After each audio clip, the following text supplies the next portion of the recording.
everybody, and welcome to Taking Control, the ADHD podcast on rashpixel.fm. I'm Pete Wright, and right there is Nikki Kinzer. Hello, everyone. Hello, Pete Wright. Oh, Nikki Kinzer, this is going to be the most fun we've ever had on a podcast. I'm sure it will be. I think we probably won't even be able to help ourselves.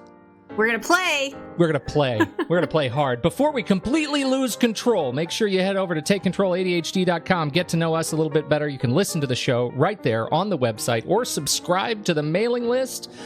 It's just get an email with the latest episode each week. It could not be easier. You can connect with us, as always, on Twitter or Facebook at Take Control ADHD, or call us, leave us a voicemail, 503-664-4ADD, and get your voice, thoughts, and questions on this show. We would really love to hear from you.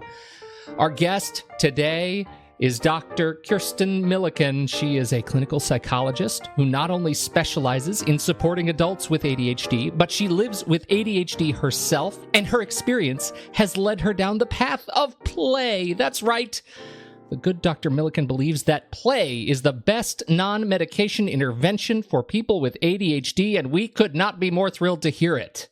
Dr. Milliken, welcome to the ADHD podcast. Oh my God, I want you to introduce me on every single show I go. I would right? do that. I would do that for you. Doesn't he sound a little like Casey Kasem? Way better. Way better. I am vindicated. Oh my God, it was just wonderful. Smooth, great words. Not even mine. They were awesome. Oh, really, go on. No, stop. Please, go on. I know what type of player you are now. Okay. We are really excited to have you on the show, Kirsten. Thank you so much for taking your time to do this. Thank you guys. This is awesome. I'm very excited to be talking with the two of you. Well, and I got to tell you, I read the disclaimer of your book, and I got to tell you, I love it. It says this book may cause you to play more. Right? Be warned. Watch out. You might actually enjoy life. It is a sad commentary that we actually need to read that, but nevertheless, I'm glad it's you that are delivering that message. It's true. It's true. As adults, so many people are afraid to be seen as, not being serious. So, yeah, they need to know what they're in for if they're going to be hanging out with me and reading my book. You mentioned, or you use this phrasing called playful mindset. What does that mean? So really, it's the summary of everything that's in the book, which is it's not really about what you're doing when you're playing. It's about how you approach any task. So having a playful mindset can apply to anything that you're doing.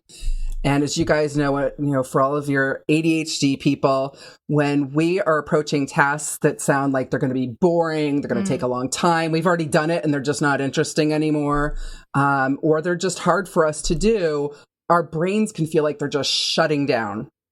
And so if we find a way to have a playful attitude about what we're about to do, it can activate the dopamine in our brains, and it can make things just a bit easier for us so that we don't feel like we're banging our heads against the wall. This is such a spoonful of sugar conversation.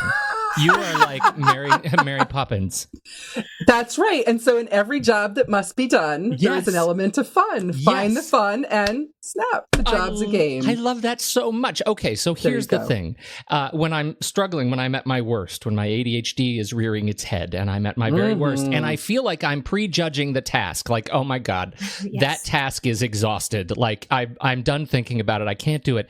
The next feeling that steps in, which I think puts a damper on even my ability to think about play, is shame, right? Yes. Because now I'm stuck in this deflationary spiral of not only do I not want to do it, I've suddenly started using the language of I can't do it, whatever's in front of me. How do you get people out of that and back moving into this playful mindset? What's the runway look like? Really what it is about starting before you get to that point to practice that playful mindset.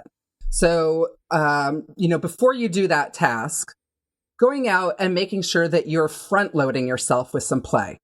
So if you know that the thing that you dread the most is coming up at 12 o'clock today or tomorrow, then you want to make sure that on your calendar, you have a plan to play.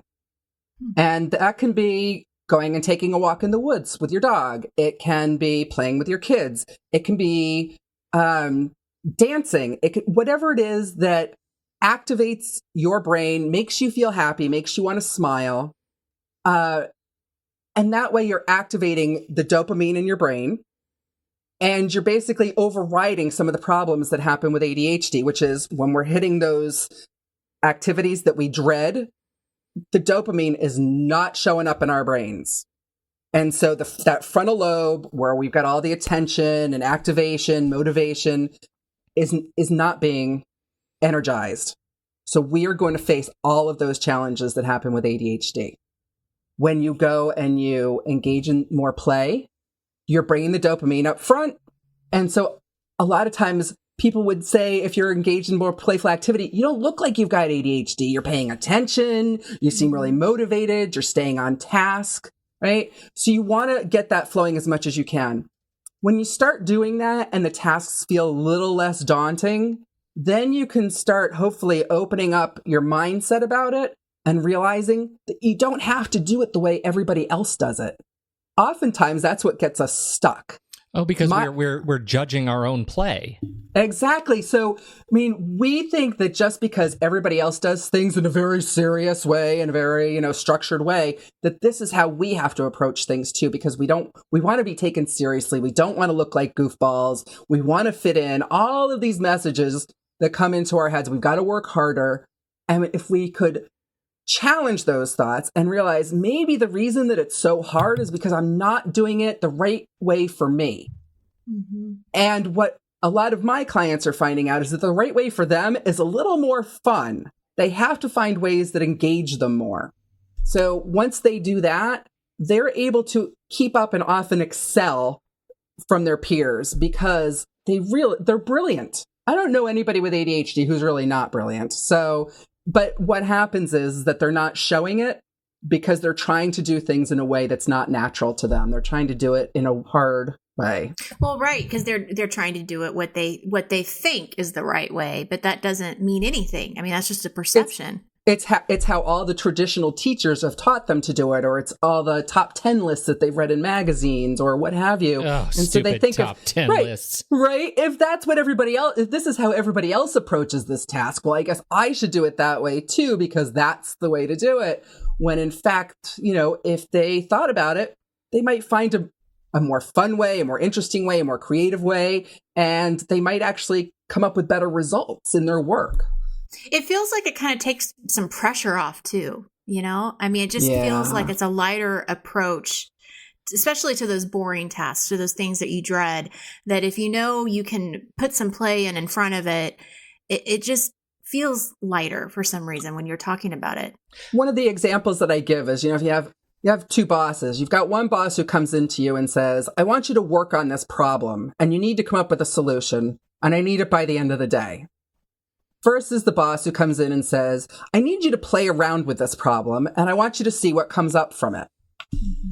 Very different. I like that better already. Yeah, I know, me too, right? Right. I mean, they can say it in the same tone, just the idea of what that's going to entail. One of them is about working and getting to a goal. The other one is about engaging in a process, being curious, problem solving, and still coming to a solution.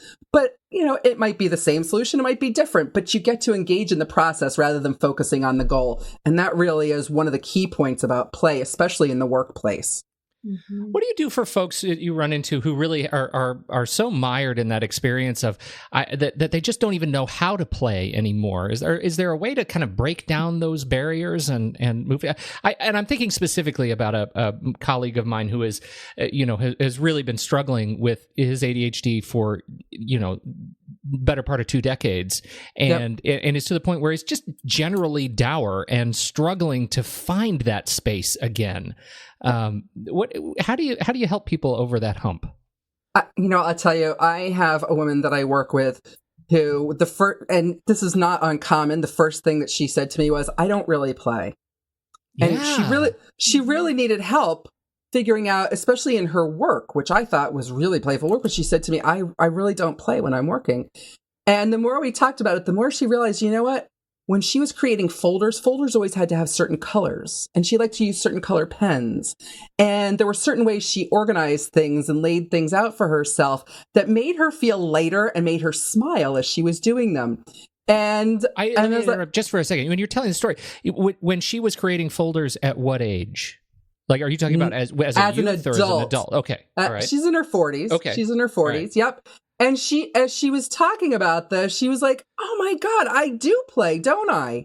And she realized, I said, what happened if you just put everything into manila folders and labeled them? And she thought, oh my God, that just sounded horrible.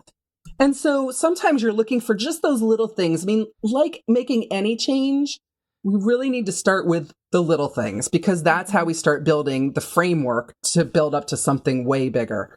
So starting with the little ways that people play and just having them go through their days and what makes you smile. What does it feel like when you're in a playful mood? How is that, how does that feel? And a lot of people, they feel light, they can breathe well, they're smiling, they feel more energetic and open. And so having them practice that and then having them notice as they go through their day, when does that start happening for them? And not judging what they're doing at the time when that happens, because there are no rules about what's play, right? Play doesn't have to be about playing jacks or going out and playing kickball or baseball or what have you. For this client, play was about, what color folder am I going to use for this client? And how am I going to organize things in a way that looks pretty?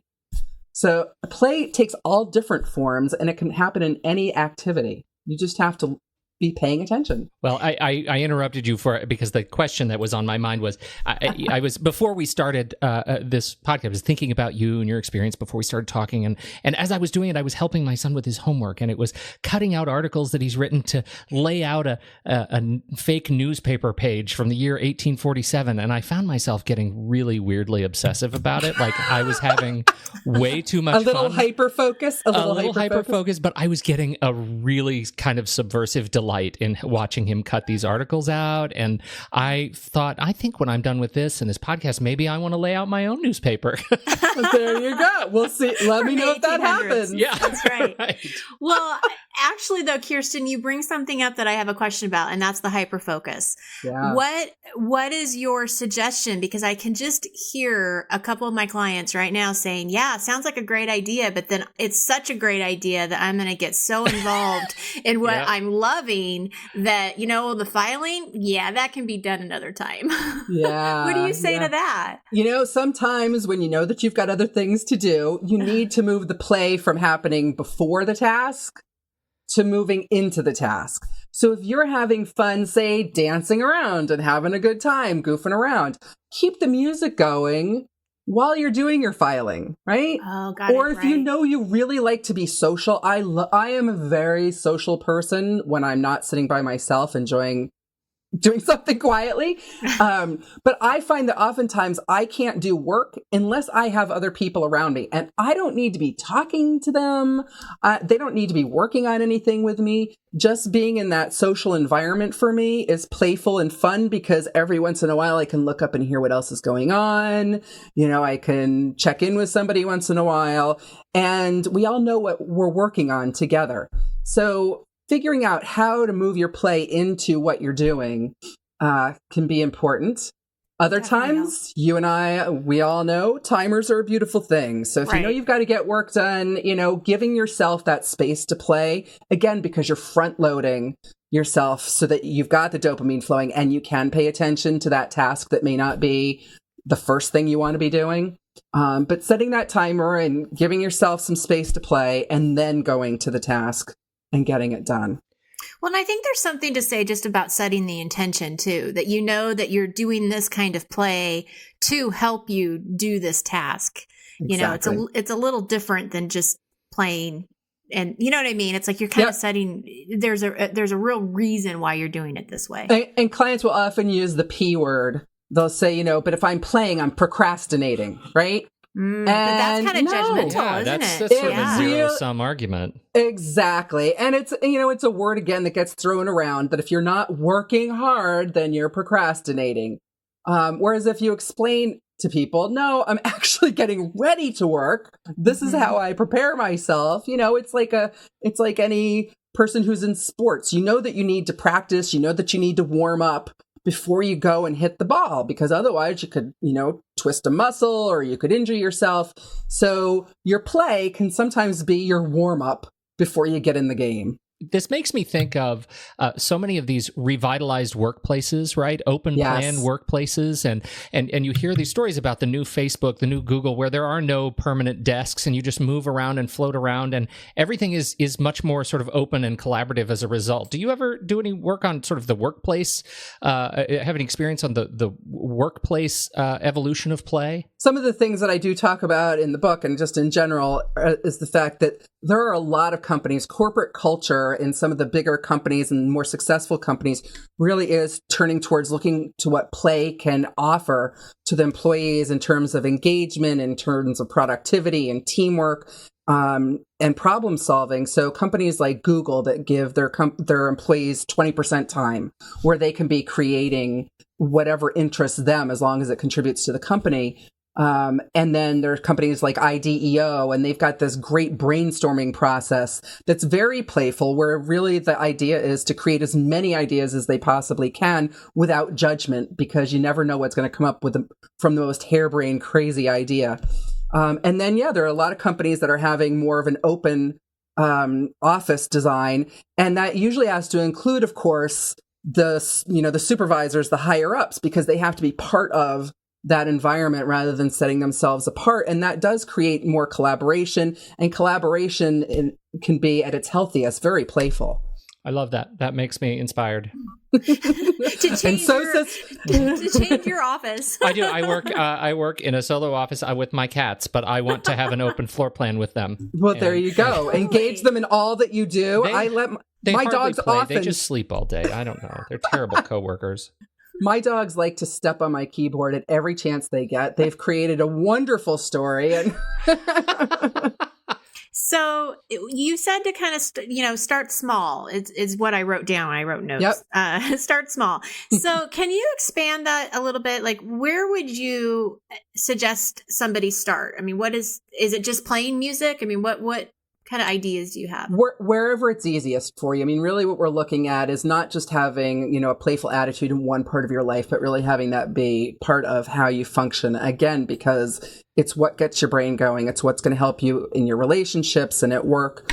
And so figuring out, where's the easiest place to start? And for a lot of people, that's going to be in the home environment, right? Especially if you've got kids, because kids, in my opinion, are the best excuse in the world to start playing when you're an adult, right? So true. That's so true. Around the time when, permission has been almost totally taken away for adults to be playing, often in our mid to late 20s, early 30s, that's when we all start thinking we want to have kids, because that would be fun, right? We get to play with Legos again. Exactly.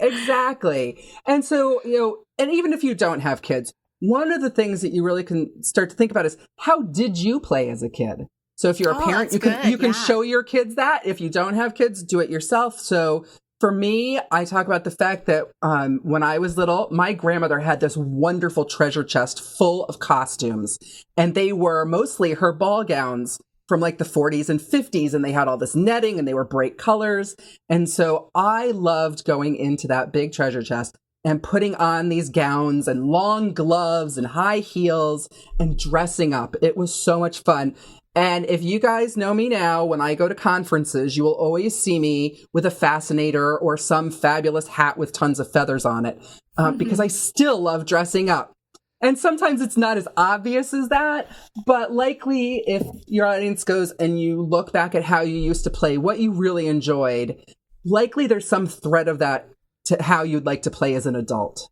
So besides dressing up, I mean, you talk about having fascinators. I mean, you've done your hair as a bright, beautiful color. You've got you just sort of exude play. How did you work this into your kind of everyday? What is your sort of fascinating play story with your day-to-day kind of workaday buckle shuffle? I got to tell you, I somehow fell into the best job ever. I can't, when I decided that play was going to be my thing and I started researching this, at some point you have to take that on as part of who you are because you are your brand.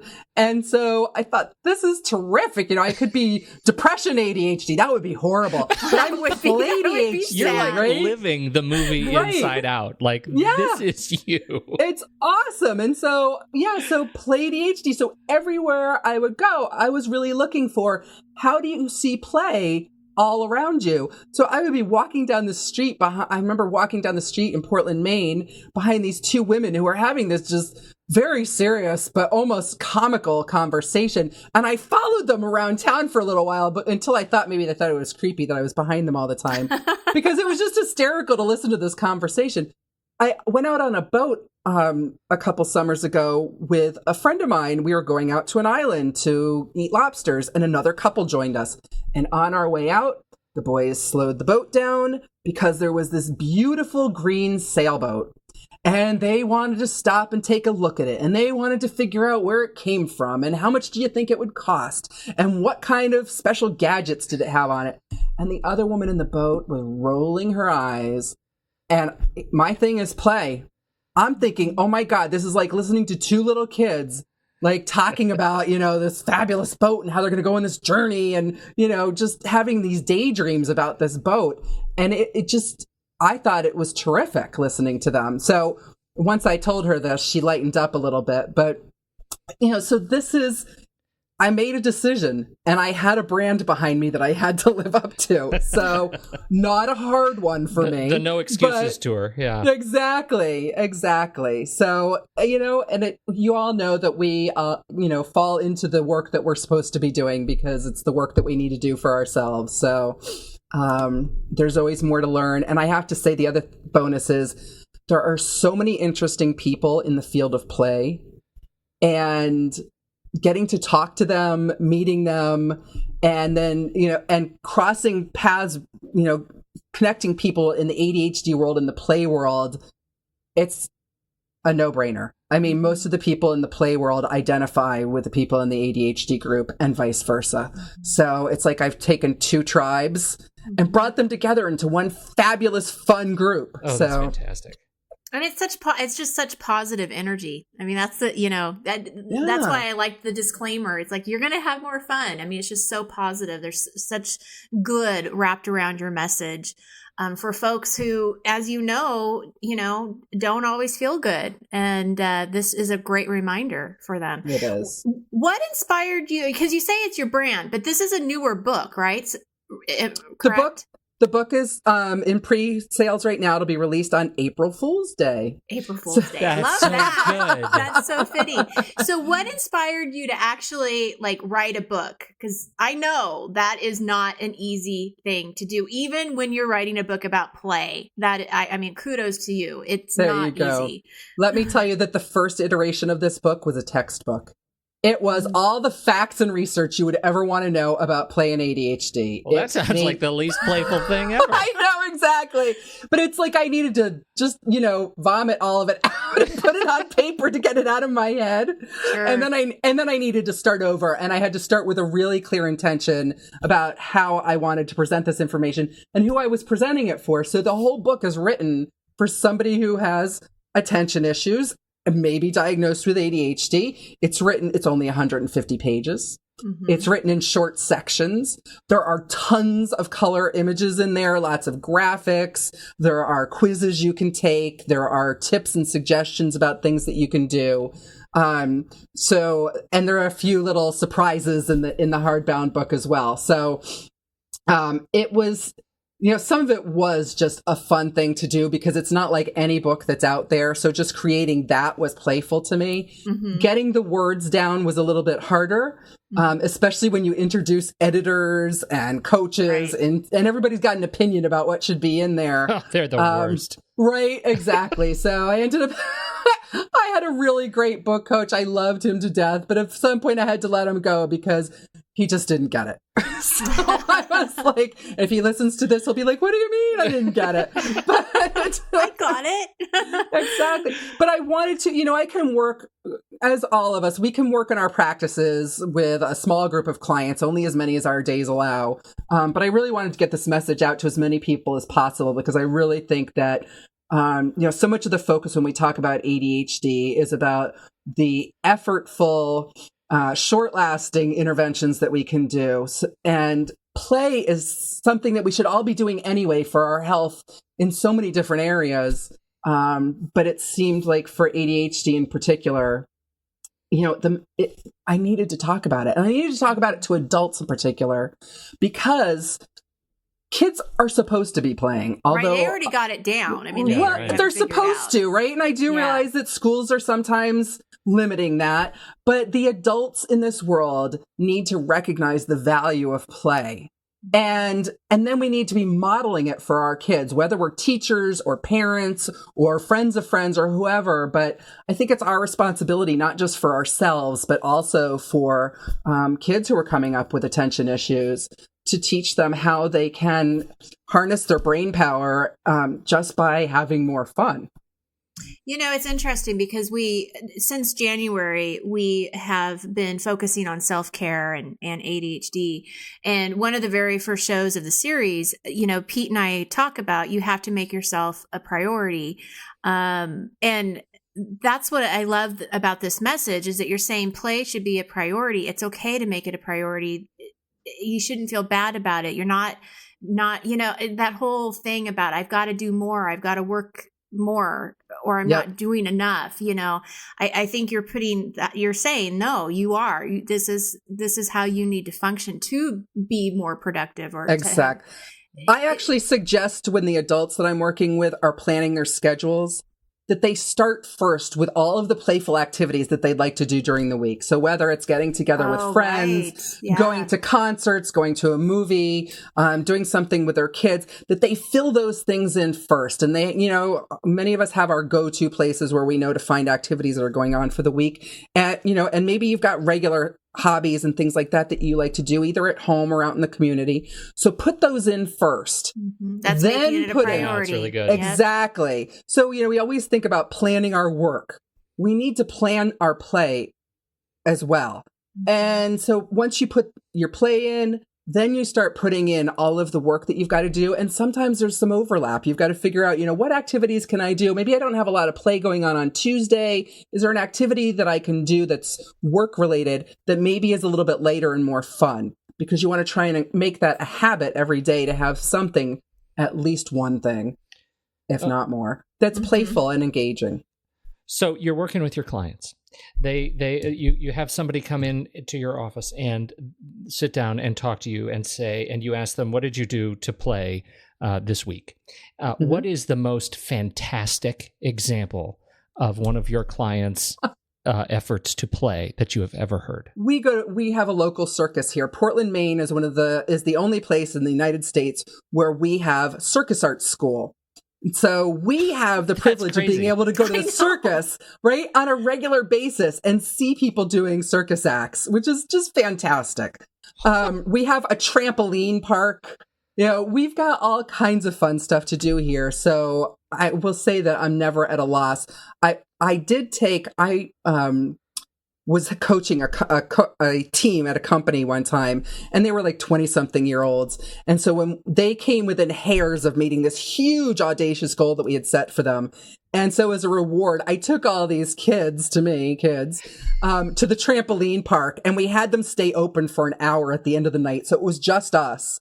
And we had so much fun. So that was and they knew that was coming up. That was their big reward, was going and playing if we had made this goal over the course of a month. So that's beautiful. Yeah, it was wonderful. There was a place I went to a retreat in, I think it was Albuquerque, New Mexico, and it was years ago. But they, at the end of this retreat, they took us to a place that was a designated playland for adults. You go in, you show your ID, no kids allowed. There's a bar, there's an arcade with games from our generation, Galaga and Donkey Kong.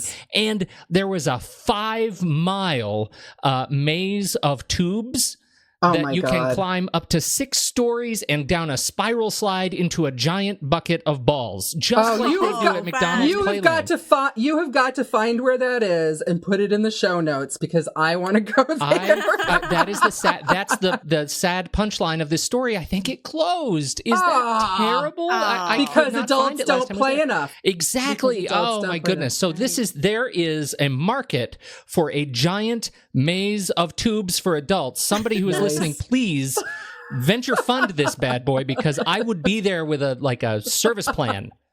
I would be running a camp out of that place in a heartbeat. I would totally be doing it.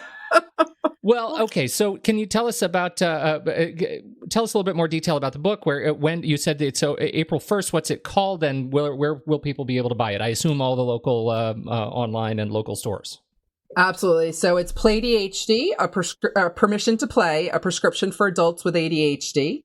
It is available online on Amazon and Barnes & Noble. If your local bookstore does not have it, you can ask them to order it.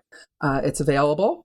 And it is in pre-order right now, so you can go on Amazon and get a discount on that, or on one of the other online stores. I do know Amazon's got the discount. And yeah. And it's not a joke, even though it's coming out on April Fool's. It's not. Something. I was given the option of when it was going to be released, and I thought it's just too perfect. Oh yeah. So it's April Fool's Day. In Portland, Maine, we also have what's called First Friday, where everybody comes out to see all the arts, and so that'll also be at my local bookstore for a signing, and I'm having a performer there, so that we're going to have some juggling and some fun stuff to go on at the bookstore. I would expect nothing less. Yes. Can't just be me. It's got to be fun. I like to play with friends. So. See, now everybody I know in Maine just wears a lot of flannel and drinks stout. You are actually really much more fun than that. I am. I don't. You're a model for Mainers. I have very few things from LL Beans. And that also means you're on a list somewhere. I know, right? I know. Well, this has been such a treat. Thank you so much for joining us on the show today. Oh, Pete and Nikki, thank you so much. I was thrilled to be here. I really enjoyed talking to you. Awesome. Nikki, what do you think? Any closing words as we wrap up? Do we know where to find Kirsten? I know that she talked about where to get the book. In Portland, Maine, but online. Maine. Head down the corner of Front Street. People on the street listening to their stories. Online you can find me at playdhd.com. So it's PLAYDHD.com. And of course on Facebook under Play ADHD, Twitter Play ADHD, and all that good stuff. If you guys have any comments, questions, feel free to email me too at Kirsten@playdhd.com. That is a good catch, Nikki. Thank you so much. You're a delightful co-host. That's what I'm here for. Pay attention to the details.